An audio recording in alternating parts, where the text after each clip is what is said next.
أشرف الأنبياء والمرسلين وآله الطيبين الطاهرين المعصومين ولعنة الله على أعدائهم أجمعين.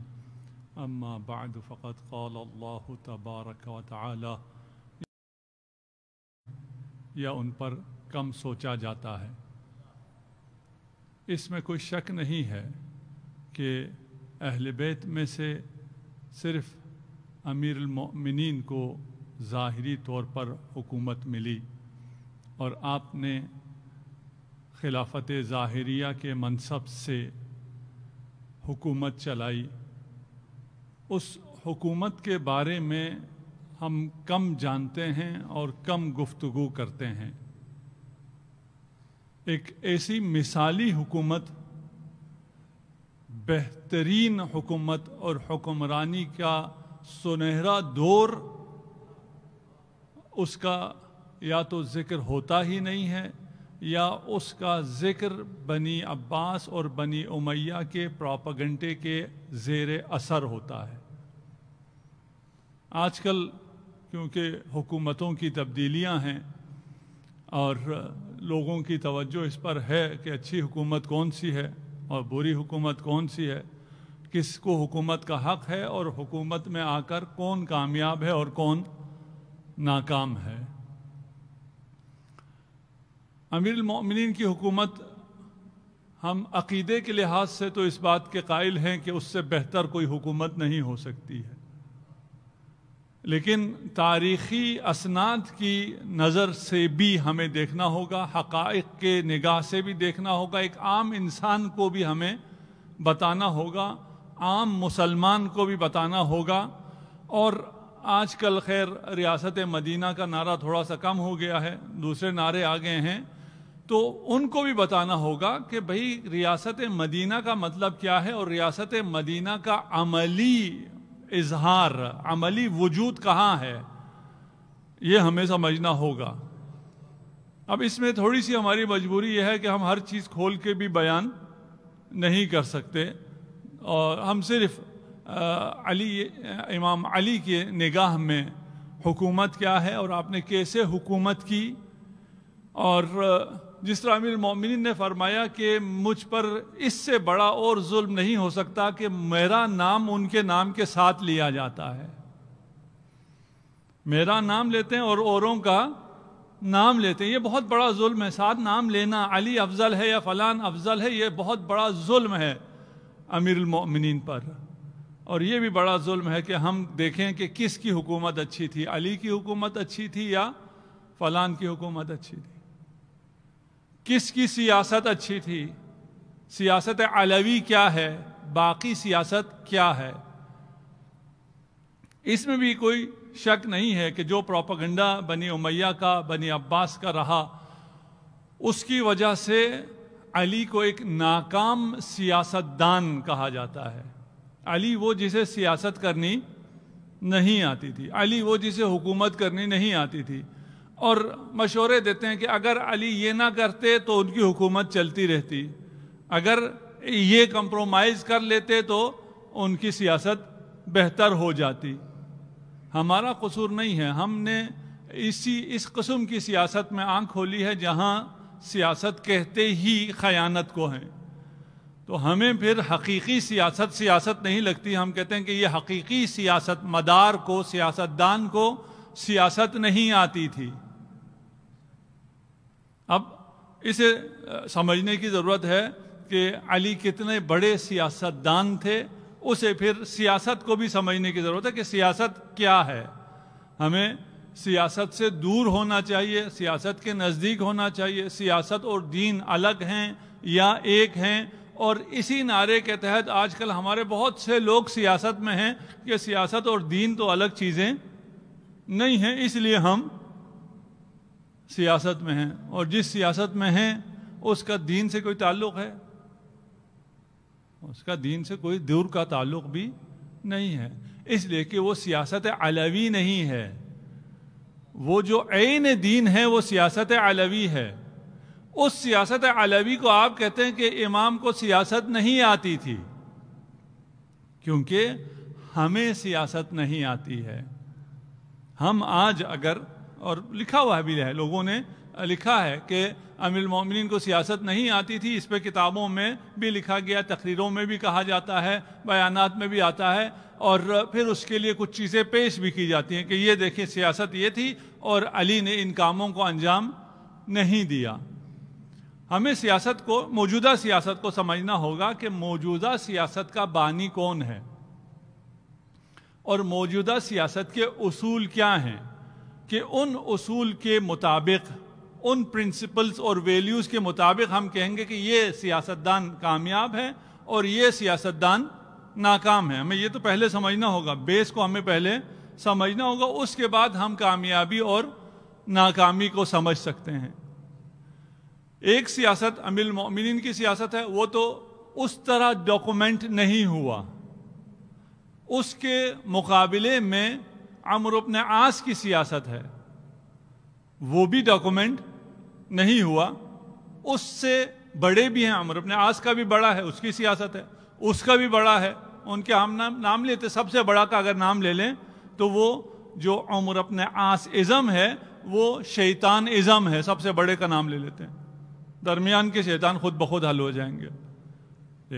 ایک یہ ازم ہے، سیاست ان کی ہے جو کہ ڈاکومنٹ نہیں ہوئی۔ اس کے بعد جب مغرب میں سیاست ڈاکومنٹڈ ہوئی تو وہاں جس شخص نے سیاست کو ڈاکومنٹ کیا اور جس کے اسکول آف تھاٹ کو آج بھی مانا جاتا ہے، اسے میکیاویلین کہتے ہیں۔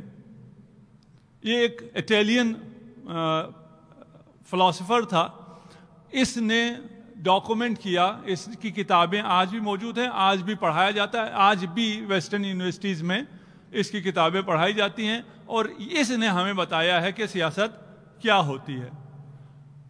اب اس کی سیاست کو پر ہم جب علی کی سیاست کو پرکھیں گے تو پھر علی کی سیاست ناکام ہی نظر آئے گی۔ ہم اس کی سیاست کے بنیادی اصول اگر پڑھیں تو پہلا اصل یہ ہے کہ پہلا پریگمیٹک ہوتا ہے سیاست۔ پریگمیٹک کا کیا مطلب ہے؟ کہ سیاست حقیقت پر استوار ہوتا ہے، اس میں پریکٹیکل فیکٹس کو دیکھا جاتا ہے، اس میں یہ دیکھا جاتا ہے کہ واقعیت کیا ہے اور پریکٹیکل کون سی چیزیں صحیح ہیں اور کون سی چیزیں صحیح نہیں ہیں، تھیوریٹیکل کیا صحیح ہے کیا غلط ہے وہ دیکھا نہیں جاتا ہے۔ اگر آپ کو پریکٹیکل سب دیکھنا ہے، پریکٹیکل دیکھنے کا کیا مطلب ہے؟ کیا چیز میرے فائدے میں ہے اور کیا چیز میرے فائدے میں نہیں ہے۔ جو میرے فائدے میں اگر میں نے اسے حاصل کر لیا، اور فائدہ بھی کس چیز کا؟ تھیوریٹیکل نہیں، پریکٹیکل فائدہ۔ پریکٹیکل فائدے کا مطلب کیا ہے؟ یعنی آپ کے میٹیریل بینیفٹس اگر آپ کو مل گئے تو آپ نے سیاست اچھی کی، اور اگر میٹیریل بینیفٹ آپ کو نہیں ملے تو آپ کی سیاست اچھی نہیں ہے۔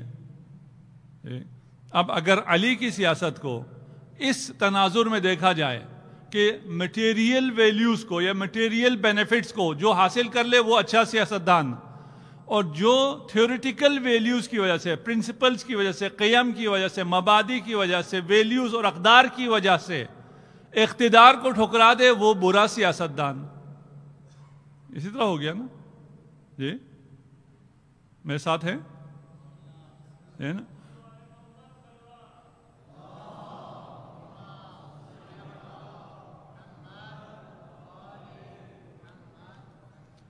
اگر انسان نے سیاست صرف مادی منافع کو حاصل کرنے کے لیے کرنی ہے، اور اچھا سیاستدان وہ ہے جو مادی منافع حاصل کر سکتا ہو، تو پھر علی اچھا سیاستدان نہیں ہے۔ آپ کا فیصلہ بالکل صحیح ہے۔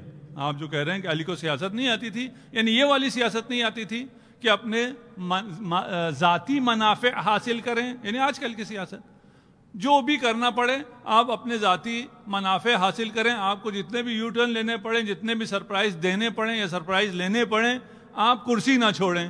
اگر کرسی سے چمٹے رہیں تو آپ اچھے سیاستدان، اگر کرسی چلی گئی تو آپ اچھے سیاستدان نہیں ہیں۔ علی کی نظر ایسی نہیں، ہم ابھی علی کی نظر پہ آتے ہیں، ہم ابھی آج کی سیاست کو سمجھ رہے ہیں۔ دوسرا جو اس کا اصل ہے، بنیادی اصل، اور اس کا آرٹیکل ہے the ends justify the means. End جو ہے وہ جسٹیفائی کرتا ہے کہ جو مینز ہیں، جو وسیلے ہیں، جو ذرائع آپ نے استعمال کیے ہیں اقتدار تک پہنچنے کے لیے، منافع کو حاصل کرنے کے لیے، اپنی مصلحتوں کو پانے کے لیے، وہ ذرائع، وہ وسائل اچھے برے نہیں ہوتے۔ وہ کب اچھے برے ہوتے ہیں؟ وہ دیکھنا ہوتا ہے اینڈ کیا ہوا ہے، اینڈ جسٹیفائی کرتا ہے۔ اگر آپ کسی ایسی چیز کو جو مورلی رانگ ہے اس کے ذریعے کسی ایسے آؤٹ کم تک پہنچتے ہیں جو اخلاقاً صحیح ہے، میرے ساتھ ہے نا؟ اگر اخلاقاً وہ چیز جو آخر میں آپ کے ہاتھ میں آئی وہ اخلاقاً صحیح ہو، تو اسے اس اخلاقاً صحیح کو یا اس منفعت اور اس مصلحت کو حاصل کرنے کے لیے جو بھی غلط کرتے رہیں وہ سب صحیح ہو جائیں گے۔ اس کی مثال ابھی آپ کے سامنے موجود ہے۔ تاریخ انسانی کا سب سے بڑا جرم، تاریخ معاصر کا، ایٹم بم مارا گیا۔ ایٹم بم مارنا مورلی ٹھیک تھا یا غلط تھا؟ امریکن پریزیڈنٹ نے کہا یہ ٹھیک تھا۔ کیوں؟ اس لیے کہ اس کے بغیر ہم وکٹری حاصل نہیں کر سکتے تھے، اس کے بغیر ہم جنگ ختم نہیں کر سکتے تھے، کیونکہ اس کا آؤٹ کم اچھا ہے۔ اس لیے جو بھی اس کے مقدمات ہیں ان کو نہیں دیکھا جائے گا کہ اخلاقاً کیا اچھا ہے اور کیا برا ہے۔ اخلاق نام کی کوئی چیز ہے ہی نہیں۔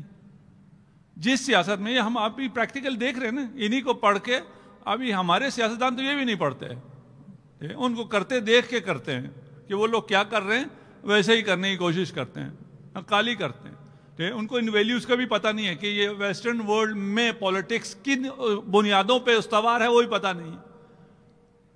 ان کی تقلید کیے چلے جا رہے ہیں، اندھی تقلید، جیسے کہ ہر چیز میں اندھی تقلید کیے چلے جا رہے ہیں۔ اگر اسے سیاست کہتے ہیں کہ ہر غلط اور صحیح کو انجام دو تاکہ اقتدار، جو آخری آؤٹ کم کیا ہے؟ ان کا اقتدار ہے۔ سیاست کا آخری آؤٹ کم اقتدار ہے، اقتدار رہنا چاہیے، باقی کوئی مسئلہ نہیں ہے۔ آپ جو جی میں آئے کرتے رہیں، کوئی اخلاقاً یہ نہیں ہے یہ اچھا ہے یا برا ہے، کوئی پرنسپل نہیں ہے، کوئی ویلیوز نہیں ہے، کوئی اقدار نہیں ہے، کوئی قیم نہیں ہے، کوئی اخلاق نہیں ہے، کوئی ایتھکس نہیں ہے، کچھ بھی نہیں ہے۔ اگر یہ سیاست ہے تو امیر المؤمنین کی سیاست صحیح نہیں ہے، غلط ہے۔ امیر المؤمنین کی سیاست کیا ہے؟ ابن عباس کہتے ہیں دخلت علی امیر المؤمنین علی ابن ابی طالب، صلوات پڑھ دیجئے محمد و آل محمد۔ پانی دینے والے کوئی ہے؟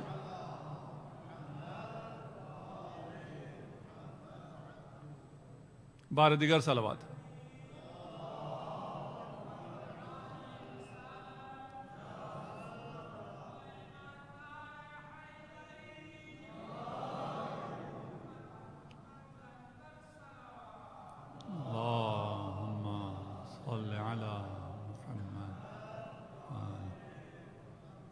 واقعہ حدیث آپ کی سنی بھی ہے، کوئی نئی چیز آپ کو پیش نہیں کر رہا ہوں۔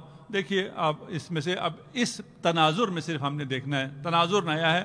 ابھی حدیث بھی آپ کی سنی ہوئی ہے، کچھ جوان بچوں کو شاید پتہ نہ ہو۔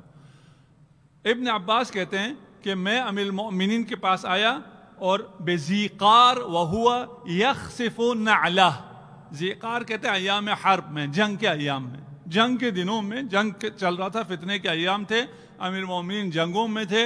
اس میں جب میں امیر المؤمنین کے پاس پہنچا تو میں دیکھا کہ آپ بیٹھے ہیں اور جوتا کو سی رہے ہیں، اپنا جوتا سی رہے ہیں۔ ابن عباس سے امیر المؤمنین خود پوچھتے ہیں فقال علی ما قیمت هذا النعل، ابن عباس اس جوتے کی قیمت کیا ہے؟ ایک جوتا ہے، اتنا پھٹا ہوا ہے، اتنی بار اسے سیا ہوا ہے، اتنے پیوند اس میں پہلے ہی لگ چکے ہیں کہاں؟ ایام جنگ میں ہیں۔ جنگ میں جو سپاہ سالار ہے اس کو تو چھوڑیں، جو سپاہی ہوتا ہے اسے بھی بہترین جوتے دیے جاتے ہیں، اسے بھی زیادہ خرچ نہیں گنا جاتا، اسے بھی تجمل گرائی نہیں گنا جاتا۔ وہ کہتے ہیں بھئی جنگ ہے، جوتا اچھا ہونا چاہیے، بھاگنا پڑ سکتا ہے، لیکن علی کو اچھا جوتا نہیں چاہیے تھا۔ علی نہ کسی بھاگتے ہوئے کو تعاقب کر کے مارتا ہے، نہ کسی سے خود فرار کرتا ہے۔ ابن عباس اس جوتے کی قیمت کیا ہے؟ ابن عباس نے کیا کہا؟ فَقُلْتُ لَا قِیمَةَ لَهَا، اس کی کوئی قیمت ہے ہی نہیں۔ کاش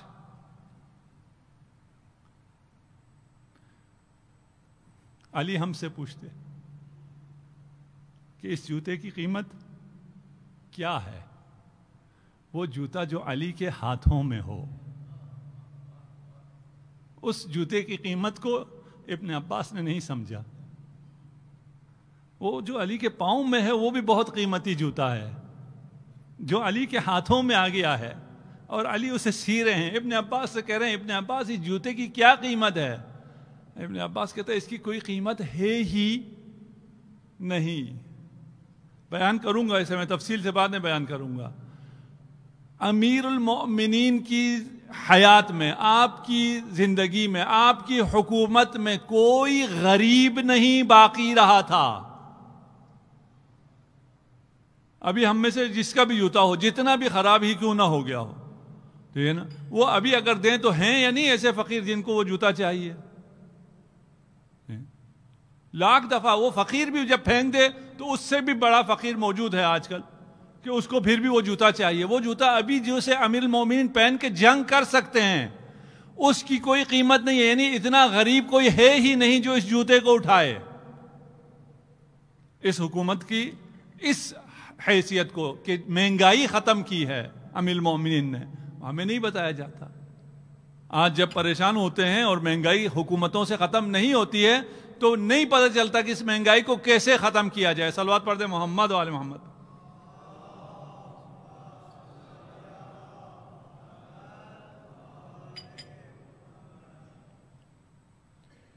اس جوتے کی جس کی کوئی قیمت نہیں ہے، اب علی اپنے جوتے کی قیمت خود بتا رہے ہیں۔ واللہ لہی احب الی من امرأتکم، یہ جوتا مجھے تمہاری حکمرانی سے زیادہ پسند ہے۔ یہ جوتا میرا محبوب ہے، اسے میں نہیں چھوڑوں گا، لیکن یہ خلافت، یہ حکومت، اس کی اس جوتے کے برابر بھی حیثیت نہیں ہے نا۔ اب علی کی سوچ اور ہے، آج کل کے لوگوں کی سوچ ہی اور ہے۔ آج کل کا حقیر انسان علی کی سوچ کو نہیں پہنچ سکتا ہے، علی کی حکومت کو کہاں پہنچے گا؟ اور پھر علی کو ناکام کہیں، نعوذ باللہ، کہ علی کو حکومت کرنا نہ آئی، علی کو سیاست کرنا نہیں آئی۔ علی کی بات کو سمجھو تو، علی کے نظریے کو سمجھو تو، علی نظریات پر، علی قیمز، ویلیوز، پرنسپلز پر حکومت کرتا ہے، علی دلوں پر حکومت کرتا ہے۔ علی چند دنوں کے لیے حکمران نہیں ہے کہ ان چند دنوں کی حکومت کے لیے سب غلط صحیح سب کچھ کرے۔ قیامت تک کا معیار قائم کرنا ہے، قیامت تک مومنین کے دلوں پر حکومت کرنی ہے، قیامت تک اولیاء اللہ کی رہنمائی کرنی ہے۔ تمہاری یہ حکومت میرے اس جوتے سے بھی کمتر ہے۔ پھر لوگ کہتے ہیں اگر یہ جوتے سے بھی کم تھا تو اس کے لیے لڑائی کیوں کی، اس کے لیے جنگیں کیوں کی؟ یہ بھی سمجھنے کا ہے۔ اور اس سے پہلے سوال کرتے ہیں کہ اگر علی کا حق تھا تو علی نے کیوں جنگ نہیں کی، علی نے کیوں نہیں لیا؟ ایک جوتے سے سب سمجھا دیا کہ تمہاری یہ حکومت جس کے بارے میں مجھ سے آ کے سوال کرتے ہو کہ کیوں جنگ نہیں کی، کیوں تلوار نہیں اٹھائی، اگر حق آپ کا تھا، حق میرا تھا، لیکن اس جوتے سے بھی کمتر اس کی حیثیت تھی۔ اچھا، اس کی جوتے سے کمتر حیثیت کیوں ہے؟ یہ ایک منصب ہے، الہی منصب ہے، لیکن کیا کہا ہے؟ من امرأتکم، تمہاری نسبت دے کے کہا ہے۔ جسے تم حکومت سمجھتے ہو، جسے تم اقتدار سمجھتے ہو، جس کے لیے تم خون کی ندیاں بہا دیتے ہو، اس کے لیے علی کی نگاہ میں وہ اس جوتی سے بھی کمتر ہے۔ پھر علی کیوں جنگ کرتا ہے؟ الا ان اقیم حقا، علی اگر اس منصب پر ہے تو حق کو قائم کرنے کے لیے ہے۔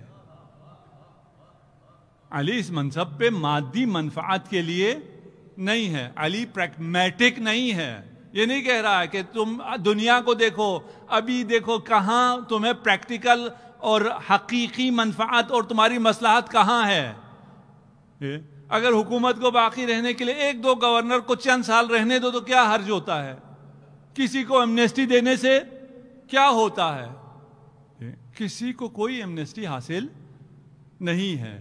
کیوں؟ اس لیے کہ اقتدار حق کو برگزار کرنے کے لیے ہے. حق کو پائمال کر کے حق برگزار نہیں ہوتا.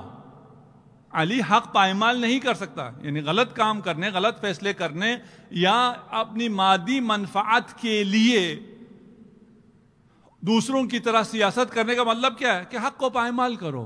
حق کو پائمال کر کے حاصل کیا کرنا ہے؟ جس کی حکومت کا مقصد کیا ہے؟ الا ان اقیم حق او ادفع باطلا. اگر کسی کمزور کی، کسی مظلوم کی حمایت ہو سکتی ہے اس مسند کے ذریعے تو پھر اس کی قیمت ہے. اگر اس اقتدار کے ذریعے حق قائم ہو سکتا ہے تو اس کی قیمت ہے. اور اگر نہیں، یہ صرف تمہارا اقتدار ہے اور ہوس ہے اور مادی منافع ہیں تو یہ جوتی سے بھی کمتر ہے. یہاں امیر المومنین اپنی زندگی کے آخر میں ایسی کامیاب حکومت کرنے کے بعد، انتہائی مثالی حکومت کرنے کے بعد، اس دنیا میں جتنے مشکلات ہیں ان تمام مشکلات کا حل عملاً پیش کرنے کے بعد جب حسنین کو وصیت کرتے ہیں وَقُولَا بِالْحَقِّ، حکومت کس لیے ہے؟ حق کے قیام کے لیے ہے. حکومت نہیں، یہ ساری زندگی ہی حق کے لیے ہے. وَقُولَا بِالْحَقِّ، حسنین جو خود حق ہیں ان سے کہا جا رہا ہے کہ تم حق ہو کر حق بولو. علی مع الحق والحق مع علی، جس کے ساتھ حق ہے وہ حق کو قائم کرنے کے لیے اقتدار میں آئے گا، وہ حق کو قائم کرنے کی وصیت کرے گا. حق قائم نہیں ہو سکتا، حق میں آپ کھڑے بھی نہیں ہو سکتے جب تک آپ کو حق سمجھ میں نہ آئے. سمجھ میں آنا ضروری ہے پہلے کہ حق ہے کہاں. اور حق ایسی ایسی حقیقت ہے، ایسی آشکار حقیقت ہے کہ یہ ممکن نہیں ہے کہ کوئی کہ مجھے پتہ نہیں چل رہا حق کہاں ہے. بھئی حق کے تو میں ساتھ ہوں لیکن حق ہے کہاں مجھے اس کا پتہ نہیں چل رہا. یہ ممکن نہیں ہے کہ آپ کو حق پتہ نہ چلے کہاں ہو. دو صورت میں آپ کو پتہ نہیں چلے گا، یا آپ غفلت میں ہوں یا آپ جاہل مرکب ہوں. جو انسان غافل ہو جائے، اپنی معرفت نہ رکھتا ہو، خود اپنے آپ کو ہی نہ پہچانتا ہو تو اس کو حق کیا پتہ چلے گا. اسی لیے انسان جوان ہم عرض کرتے ہیں اپنے آپ کو پہچانو، اپنی انسانیت کو، اپنی قدر و منزلت کو پہچانو، حق خود بخود واضح ہو جائے گا. اور جو جاہل مرکب ہیں ہمارے دور میں بہت ایسے جاہل مرکب گھوم رہے ہیں جو خود نہ فقط حق پر نہیں ہیں، حق پر اپنے آپ کو سمجھ کر ساری دنیا کو اس ناحق پر دعوت دیتے ہیں اور حق پر موجود لوگوں کا گلا کاٹ رہے ہیں. کیوں ہیں؟ کیونکہ وہ جاہل مرکب میں ہیں. ان کو اپنے جاہل ہونے کا بھی علم نہیں ہے. وَعْمَلَ لِلْأَجْرِ، امیر المومنین ارشاد فرما رہے ہیں حسنین سے بہت اہم ہے. یہ نظریہ سمجھنا ضروری ہے. اگر نظریہ سمجھ میں نہ آئے، اگر ساری بات سمجھ میں نہ آئے تو آپ کو علی بھی سمجھ میں نہیں آئے گا، حق بھی آپ کو سمجھ میں نہیں آئے گا. آپ کو توحید اور نبوت و معاد سب سمجھ میں آئے تو پھر امامت بھی سمجھ میں آئے گی. اگر آپ کو یہ سب سمجھ میں نہ آئے تو امامت بھی سمجھ میں نہیں آئے گی. ان سب کو ساتھ لے کے چلنا ہوگا، سب سمجھنا ہوگا، اور سب سمجھنے کا راستہ قرآن ہے. ہمیں قرآن پڑھنا ہوگا، قرآن ہمیں ہدایت کرے گا. صلوات پڑھ دے محمد و آل محمد.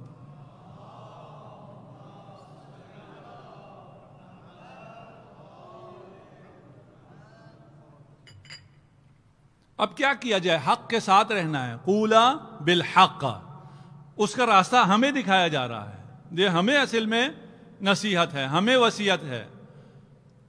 تم حق کا ساتھ دو، حق بولو، اور اس کے لیے کرنا کیا ہوگا؟ عمل کرنا ہوگا. وَعْمَلَ لِلْأَجْرِ، جو بھی عمل کرو وہ آخرت کے لیے انجام دو. حق کا ساتھ کیوں نہیں دیں گے؟ یا خوف کی وجہ سے یا لالچ کی وجہ سے.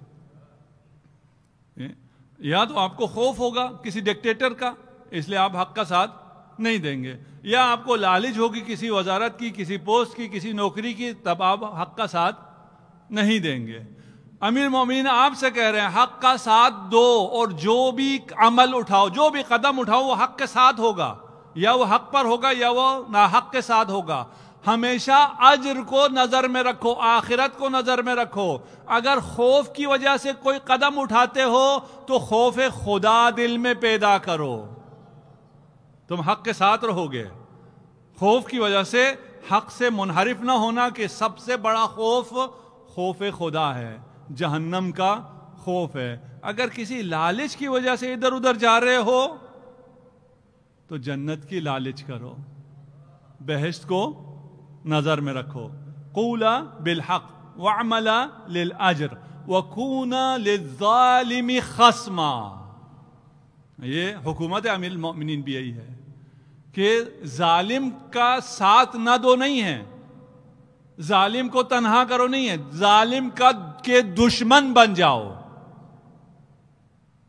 کونا للظالم خصما وللمظلوم عونا.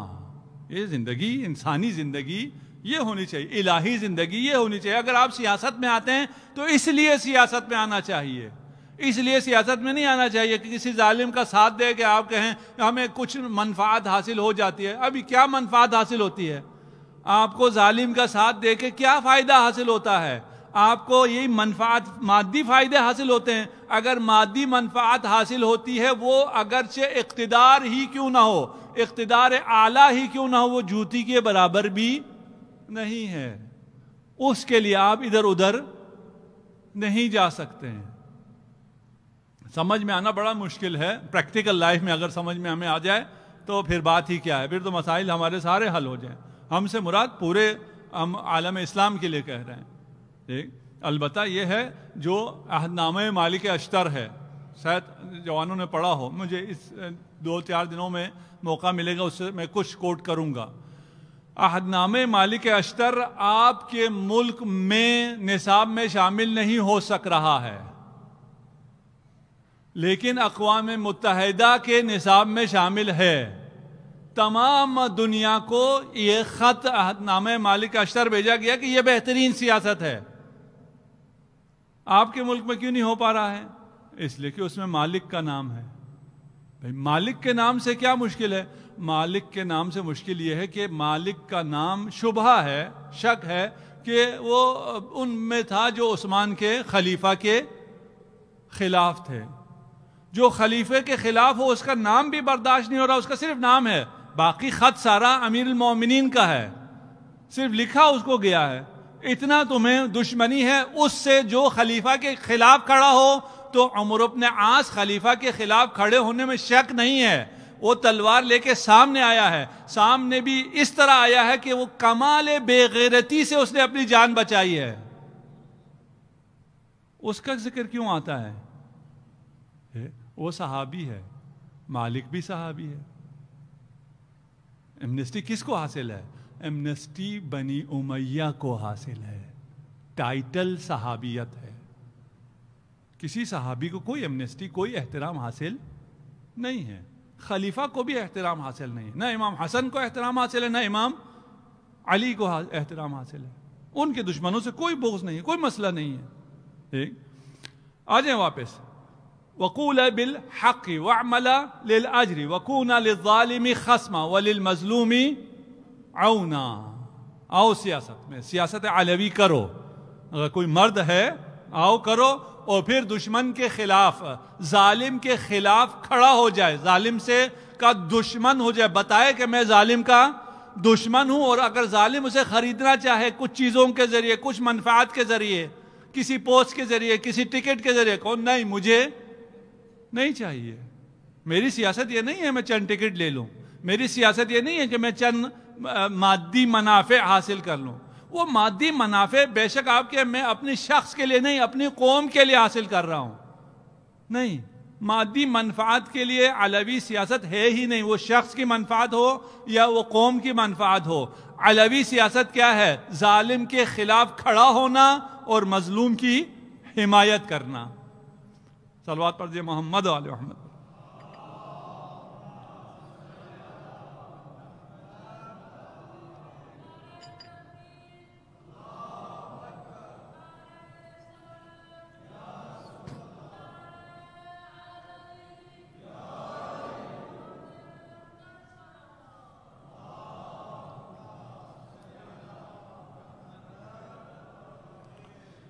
اگر سمجھ میں آتا گیا تو مشکلات میں ہمارے اضافہ ہوتا جائے گا، یہ میں بتا دوں، یہ نا ہماری مشکلات حل نہیں ہوں گی، ہماری مشکلات میں اضافہ ہو جائے گا۔ کیوں؟ اس لیے کہ جو ہم کرتے چلے آ رہے ہیں اسے مزید کرنے کی اجازت نہیں ملے گی۔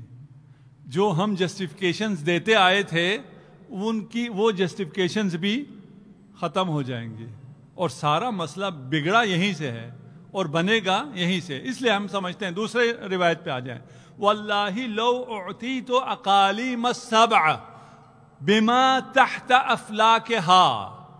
علی اسم جلالہ کی قسم کھا کے کہہ رہے ہیں کہ اگر مجھے اقلیم سبع مل جائے، 7 آسمان اور ان کے نیچے موجود جو کچھ ہے وہ مجھے مل جائے، یعنی پوری کائنات مجھے دے دی جائے۔ اس زمانے کے لوگوں نے نہ جانے کیا سمجھا کہ پوری کائنات کتنی سی ہوتی ہے۔ آج کے لوگ جو جتنا سمجھے ہوئے ہیں کائنات اس سے بہت زیادہ ہے۔ علی جب یہ فرما رہے ہیں تو کائنات کی آخری حدود تک علی کی نظر ہے کہ اگر یہ پوری کائنات مجھے دے دی جائے اور مجھ سے صرف ایک مطالبہ کیا جائے تو میں پوری کائنات کے اقتدار کو ٹھکرا دوں گا، یہ ایک مطالبہ پورا نہیں کروں گا۔ مطالبہ کیا ہے؟ علی ان اعصی اللہ فی نملۃ، کہ پوری کائنات کی حکومت تجھے دی جائے گی اور اس آسمانوں کے نیچے جو کچھ ہے وہ سب بھی تجھے دے دیا جائے گا، ایک چونٹی پر ظلم کرنا ہے۔ وہ جو ایک جو کا دانہ لے کر جا رہی ہے وہ اس کے منہ سے چھیننا ہے۔ علی نہیں کرے گا۔ ہمیں سمجھ میں آتا ہے؟ نہ، ہمیں تو سمجھ میں آتا ہی نہیں ہے۔ بھئی چونٹی سے دانہ چھیننا حرام ہے؟ حرام ہے؟ نہیں۔ مکروہ ہے؟ نہیں۔ نہ حرام ہے نہ مکروہ ہے۔ اور علی کس قیمت پر کہہ رہا ہے؟ پوری کائنات کی حکمرانی کے لیے یہ دانہ اگر چھیننا پڑتا ہے علی نہیں چھینے گا۔ نہ حرام نہ مکروہ، پھر کیوں نہیں چھینے گا؟ اگر میں سمجھا سکوں، علی واسطہ در فیض ہے۔ یہ تو ہم سمجھتے ہیں نا، ہمیں جو کچھ مل رہا ہے وہ علی کی برکت سے مل رہا ہے۔ جو کچھ خدا سے آپ کو مل رہا ہے وہ بے واسطہ بے فیض علی ابن ابی طالب ہے۔ علی واسطہ در فیض ہے۔ ہمیں اس جہاں میں موجود تمام خلائق کو، تمام موجودات کو جو کچھ مل رہا ہے وہ علی کے وساطت سے مل رہا ہے۔ علی واسطہ در فیض ہے، یعنی علی دینے کے مقام پر ہے تمام عالم کو۔ علی کہہ رہا ہے کہ میں اس مقام کو چھوڑ کر لینے والے کے مقام پر نہیں آؤں گا۔ ہمارے تو آسان ہے نا، ہم تو کسی جگہ ہے ہی نہیں ہے تو ہم تو لے لیں گے، ہے نا۔ علی کہتا ہے میں چھیننے والے مقام پر آ کر کیا پاؤں گا جب میں دینے والے مقام پر ہوں۔ اس چونٹی کو بھی کس نے دیا ہے؟ اس چونٹی کو بھی جو مل رہا ہے اس میں دینے والے مقام پر ہوں، میں واسطہ در فیض ہوں۔ نہ جانے میں پہنچا سکا یا نہیں پہنچا سکا، بچوں کے لیے آسان کرنے کے لیے یہ کون سا مقام ہے، دینے والا مقام کون سا ہے اور لینے والا مقام کون سا ہے۔ اگر یہ سمجھ میں آ جائے، میں اگر مثلا آپ مجھے فرض کر لیں اپنے ہاتھ میں اگر دینے والے مقام پر ہوں تو مجھے آپ جو بھی آفر کر دیں میں بھکاری نہیں بنوں گا، ٹھیک ہے نا۔ میں کہوں گا نہیں بھائی، بھکاری کو اتنا زیادہ ملتا ہے، زیادہ ملے کم ملے، میں لینے والوں میں جانا ہی نہیں چاہتا. خدا نے مجھے عزت دی ہوئی ہے، مجھے دینے والا بنایا ہوا ہے. ایک شخص ہے، صرف یہ لینے دینے کو میں سمجھانے کے لیے، بچوں کو آسان کرنے کے لیے کہہ رہا ہوں. ایک شخص ہے، وہ حرم میں امام رضا میں آتا ہے. آج سے 30 سال پرانا واقعہ ہے. حرم امام رضا میں آتا ہے.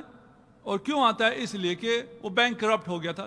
بزنس مین تھا، تہران میں ہوتا تھا. وہ بینک کرپٹ ہو گیا، اس کا سارا کاروبار ختم ہو گیا. اس کے قرضے اس پہ اتنے آ گئے، صبح شام قرض خواہ جو ہیں وہ دروازے پہ، اس پہ کیس. وہ مشکل میں آ گیا. اس نے اپنی بیوی سے کہا کہ کچھ پیسے جوڑو، میں امام کے پاس جاتا ہوں، مشہد جاتا ہوں، وہاں سے میں مدد مانگوں گا، شاید امام کوئی میری مدد کر دیں، ہماری یہ مشکل شاید آسان ہو جائے. اس کے اپنے پاس تو کوئی پیسہ رہا نہیں تھا. بیوی نے کچھ پیسے جوڑے، اس کو کرایہ کر کے دیا، اور وہ ان پیسوں کو جیب میں ڈال کے مشہد پہنچ گیا. زری کے سامنے گیا. خدا ہم سب کو یہ زیارت نصیب فرمائے. جو گئے ہیں وہ جانتے ہیں کہ جو بھی مشکل ہو وہاں ساری مشکلات حل ہو جاتی ہیں.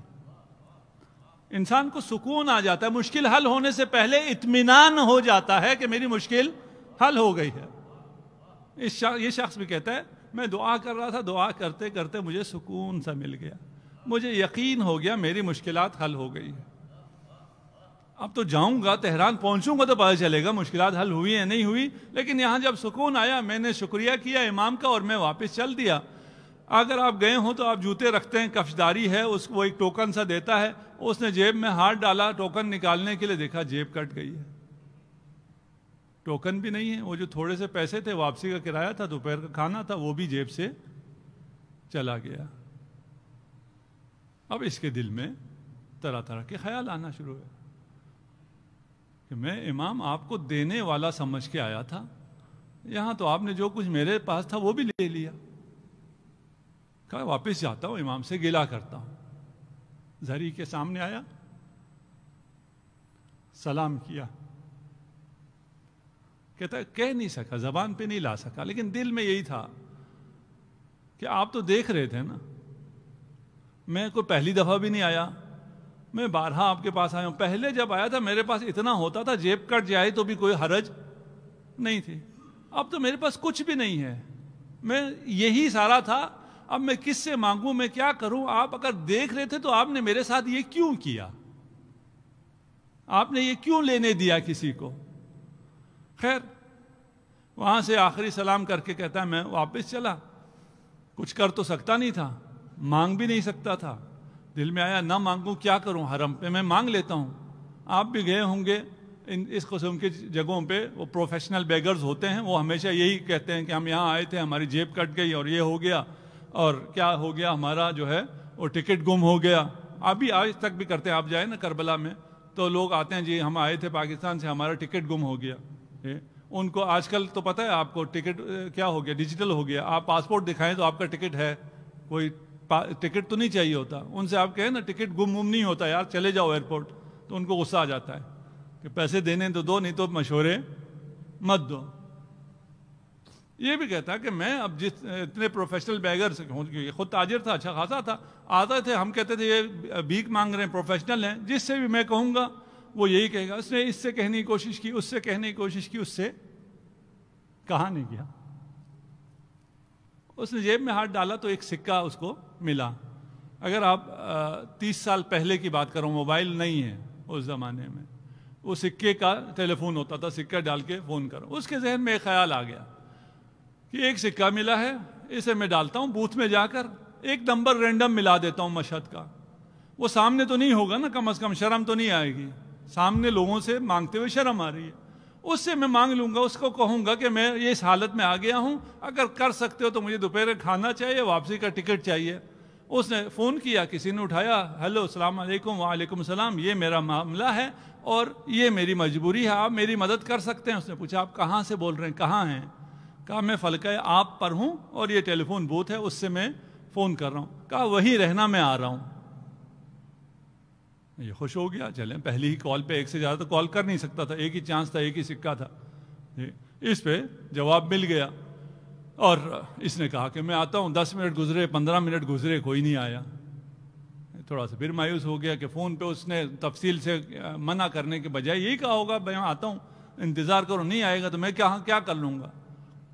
کہتے ہیں تھوڑی دیر بعد ایک بڑی سی گاڑی رکی اور اس نے آواز دی کہ فلان صاحب آپ ہیں، آپ نے فون کیا تھا؟ کہا ہاں میں نے فون کیا تھا، آئیے تشریف لائیے، صاحب آپ کے انتظار میں ہیں.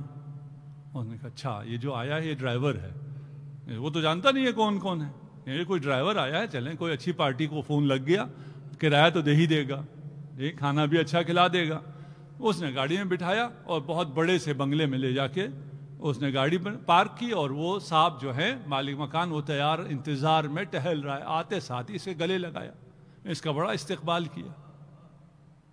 میں نے کہا ایسے استقبال کر رہا ہے جسے مجھے برسوں سے جانتا ہے، میں تو اس کو نہیں جانتا. بٹھایا، کھلایا، پلایا، تو کہا شکر ہے مجھے کھانا تو مل گیا، بس اب یہ پیسے دے دے واپسی کا کرایہ مانگتے ہوئے اب بھی شرم آ رہی ہے. ٹیلی فون پہ تو کہہ دیا تھا، سامنے کہنے اس نے باتوں میں لگایا، ہاں بتاؤ تمہیں کیا ہوا، کیوں ایسے مجبور ہو گئے؟ کہا میں بزنس مین تھا، میرا خسارہ ہو گیا، بینک کرپٹ ہو گیا، 200 ملین کا مجھ پر قرض آ گیا اور کوئی حالات ٹھیک نہیں ہو رہے تھے، تو میں امام کے پاس آ گیا کہ امام میری مدد کریں. یہاں مدد تو نہیں ہوئی، جیب بھی کٹ گئی، جو تھا وہ بھی چلا گیا. کہا کتنا نقصان ہو گیا، کتنا قرض ہے تمہارا؟ کہا 200 ملین. 30 سال پہلے 200 ملین اگر آپ حساب کریں تو اسلام آباد میں آپ سوچ لیں 200 بنگلے آپ کو مل جائیں گے ایف سیکٹر میں. اور کہا اگر اب تم اپنا بزنس صحیح کرنا چاہو تمہیں کتنا اور سرمایہ چاہیے کہ تم اپنا کام بھی کر سکو؟ 60-70 ملین ہو جائے تو وہ بھی چل جائے گا.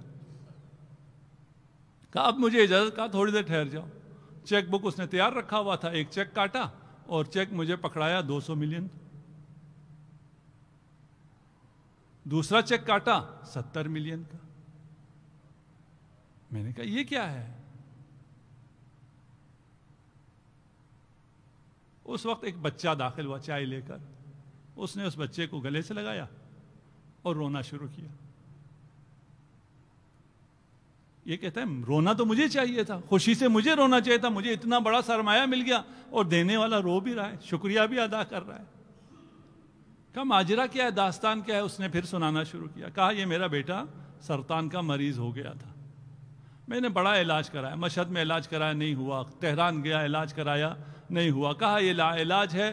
میں لندن چلا گیا، وہاں میں نے علاج کرانا شروع کیا، وہاں بھی سارے ٹیسٹ پازیٹیو آ رہے تھے اور کہا جا رہا تھا علاج نہیں ہے. آخری ٹیسٹ رہ گیا تھا کہ یہ اگر اس کا نیگیٹو آ گیا تو کوئی علاج شروع ہو سکے گا، نہیں تو یہ لا علاج ہے. وہاں کسی نے کہا کہ تمہیں دعا کرنا نہیں آتی کیا؟ ایک آدمی ایسے آیا کہ دعا کرو، کسی کو وسیلہ بناؤ، تمہارا بچہ اب ان علاج سے بچ نہیں سکتا. کہتا ہے مجھے خیال آیا کہ میں نے دعا اس طرح تو نہیں کی. ہم دعا پڑھتے ہیں نا، کل ہو سکتا ہے ہم قیامت کو جا کے کہیں خدا سے خدایا میں ہر جمعرات کو دعا پڑھتا تھا، میں ہر جمعرات کو دعائے کمیل پڑھتا تھا اور فلاں قاری کے ساتھ جا کے جس کی بہت اچھی آواز ہے میں دعائے کمیل پڑھتا تھا. شاید ہمیں کہے دعا پڑھنے کے لیے کب کہا تھا؟ دعا کرنے کے لیے کہا تھا. تو نے دعا کی بھی کبھی؟ یہ صرف پڑھتے رہے. یہ کہتا ہے میں دعائے کمیل پڑھنے کے لیے تو بہت جاتا تھا، حرم بھی جایا کرتا تھا، لیکن دعا میں نے کی نہیں تھی. اس شخص نے جب کہا دعا کرو کسی کو وسیلہ بناؤ تو میں نے امام رضا کو وسیلہ بنایا. میں نے کہا امام اگر آپ نے میرے بیٹے کو شفاعت دی تو میں آپ کی زائر کی عزت کروں گا، آپ کے زائر کی حاجت روائی کروں گا. کہتے ہیں جو آخری ٹیسٹ آیا تو وہ نیگیٹو تھا. اور ٹیسٹ کیے، میرا بچہ، انہوں نے کہا اس کو تو کچھ ہے ہی نہیں، اسے تو شفا مل گئی ہے. میں نے کہا کوئی علاج، کوئی آپریشن، کوئی کیمو تھراپی، کوئی ریڈیو تھراپی کا کچھ بھی نہیں، جب اس کو کچھ ہے ہی نہیں. میں بچے کو واپس لے کے آیا اور میں نے یہاں بھی سارا دوبارہ ٹیسٹ کرایا، سب نے کہا یہ بالکل صحیح ہو گیا. انسان ہے، اتنی بڑی چیز ہونے کے باوجود بھی وہ بھول جاتا ہے. کہتا ہے میں اپنا وعدہ بھول گیا، میں نے جو امام سے وعدہ کیا تھا کہ میں کسی زائر کی مدد کروں گا، اسے خوش کروں گا، میں بھول گیا. کل رات امام میرے خواب میں آئے کہ تجھے اپنا وعدہ یاد ہے؟ میرا زائر کل آ رہا ہے، وہ پریشان حال ہے، اس کی مدد کرنا. میں پریشان تھا کہ میں اس زائر کو کہاں سے ڈھونڈوں، مجھے کیا پتا وہ کون سا زائر ہے. جو پریشان حال ہے اس کی پریشانی کو میں نے برطرف کرنا ہے، اتنے میں تمہارا فون آ جاتا ہے۔ ہمیں سمجھ میں نہیں آتا کہ ہم سے کبھی کبھار جو لیا جاتا ہے وہ دینے کے لیے لیا جاتا ہے۔ وہ جس پیسے پہ تمہیں اعتماد تھا، جس پہ تم بھروسہ کر رہے تھے، وہ تم سے لیا جاتا ہے تاکہ جو حقیقی بھروسہ ہے اس کی طرف متوجہ ہو جاؤ۔ یہ دینے والے مقام پر ہیں، یہ لینے والے نہیں ہیں۔ ان کی سیاست بالکل مختلف سیاست ہے، ان کی زندگی، ان کی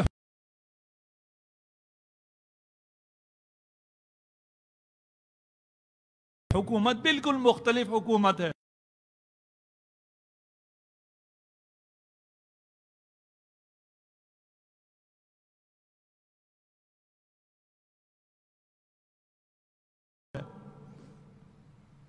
وہ علی ابن ابی طالب جو کہتے ہیں شاید کوئی ایک ایسا فرد ہو جو مجھ سے کمتر ہو میری حکومت میں، اور وہ خود حکمران ہے 50 سے زیادہ ملکوں کا آج کل کے حساب سے۔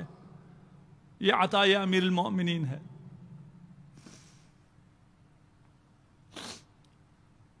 اور یہ ماہ مبارک، اس ماہ مبارک میں علی کا انداز ہی مختلف تھا۔ علی انتظار میں ہر روز پوچھتے ہیں، کبھی حسین سے پوچھتے ہیں آج کتنے روزے ہو گئے، کبھی حسن سے پوچھتے ہیں کتنے روزے رہ گئے۔ ہر روز کسی ایک کے گھر تشریف لے کے جاتے ہیں۔ اپنی بیٹیوں سے بہت پیار تھا، آج کی رات ام کلثوم کے گھر میں ہے۔ ام کلثوم علی کی معرفت رکھتی ہے، سفرہ بچھایا۔ ایک بیٹی جب یہ پتا ہو کہ یہ باپ کی آخری رات ہے تو کتنا سفرے کو سجائے گی۔ ایک نمک رکھا، ایک دودھ رکھا اور ایک روٹی کو رکھا۔ جب علی نے دیکھا تو فرمایا بیٹی کبھی آپ نے دیکھا ہے کہ علی نے 2 طعام کھائے ہو؟ جب نمک کو اٹھانا چاہا تو کہا نہیں، دودھ کو اٹھا لو۔ نمک اور روٹی سے افطار کیا، بار بار آسمان کی طرف دیکھتے تھے اور خدا کی بارگاہ میں مناجات کرتے۔ وہ وقت بھی آ گیا جب مسجد کی طرف نکلے،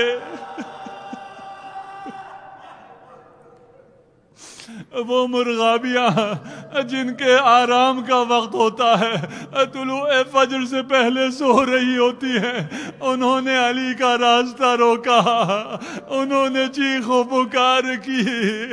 جب ام کلثوم نے پوچھا بابا یہ کیا کہہ رہی ہیں، فرمایا بیٹا ابھی ان کے نوحہ کرنے کا وقت ہے، جب میں واپس آؤں گا۔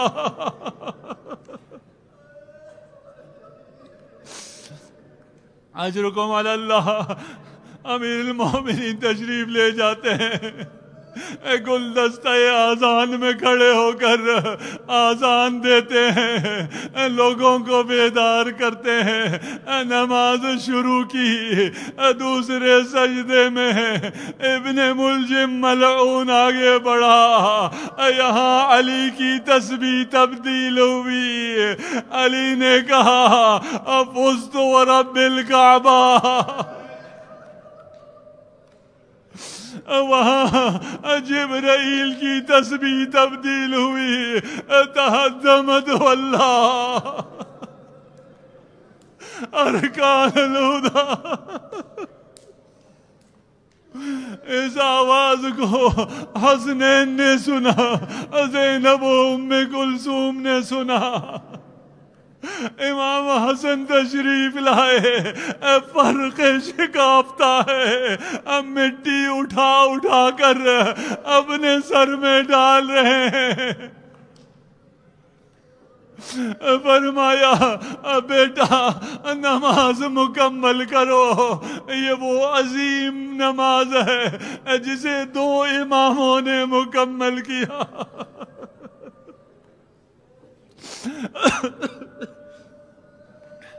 امام کو اٹھایا نہیں جا سکتا تھا، ایک گلیم میں ایک چادر میں رکھا اور اٹھا کر بیت الشرف کی طرف لے جایا گیا۔ جب گھر نزدیک آیا تو غیرت کے امام نے فرمایا میرے ساتھیو تم واپس چلے جاؤ، میری بیٹیاں مجھے اس حالت میں دیکھ کر جو گریا کریں گی، میں نہیں چاہتا میری بیٹیوں کی آواز نامحرموں کے کانوں میں پڑے۔ میں عرض کروں گا مولا آپ کربلا میں تشریف لائیے، یہی زینب ہے، نامحرموں کا مجمع ہے۔ آگے بڑھ کر کہتی ہے واہ محمد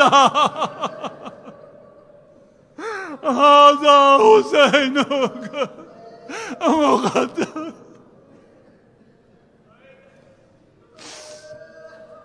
سيعلم الذين ظلموا أي منقلب ينقلبون انا للہ و انا الیہ راجعون۔ خدایا ہماری اس قلیل عبادت کو اپنی بارگاہ میں قبول و منظور فرما، ہمیں امیر المؤمنین کی شخصیت کو سمجھنے کی توفیق عنایت فرما، ہمیں معرفت علی مرتضیٰ عنایت فرما، ہمیں سیرت علی مرتضیٰ پر چلنے کی توفیق عنایت فرما، ہمیں شب قدر کو درک کرنے اور اس میں عبادت کرنے کی توفیق عنایت فرما، ہمیں تمام آفات و بلیات سے محفوظ و مصون فرما۔